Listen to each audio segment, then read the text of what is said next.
Da, imediat. O să vă dau și buletinul să-mi spuneți, vă rog frumos, de ce l-ați abuzat. Vă rog frumos să-mi spuneți de ce l-ați abuzat.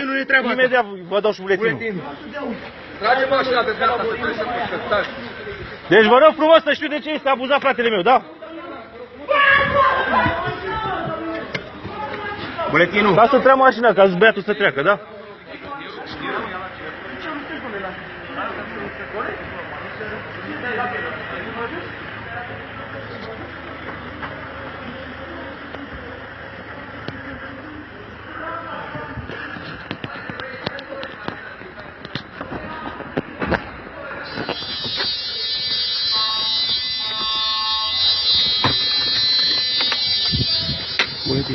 Imediat mergem la mașină să vă dau buletinul, da?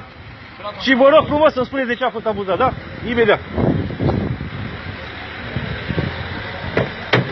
Ce-i cu piesele de acolo pe? Ce cu piesele de la mașina respectivă cu care am mers eu?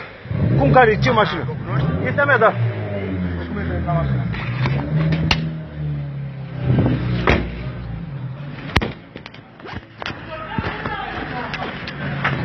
Spune ce a fost încătușat. Filmează-mă. Nu știu.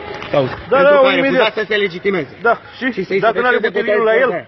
Și să-i se efectueze conducătorul corporal. Dacă nu are buletin la el, la mine nu aveți de ce, pentru că n-am pus mâna pe dumneavoastră. Și prietenul tău, să plâng. Nu am de ce, pentru că n-am pus mâna pe dumneavoastră, da? Ba da. Cum am pus mâna pe dumneavoastră? Am pus mâna pe dumneavoastră și nu știu eu?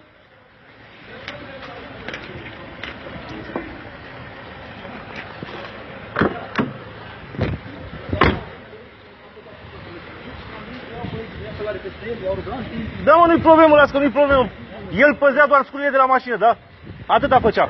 Doar păzea sculele de la mașină. Și l-au luat fratele meu, care îl luară. Da, e fratele meu. Și veni ca să văd ce face și îl trânteau așa și îl băteau. Deci nu se poate așa ceva. Nu se poate așa ceva.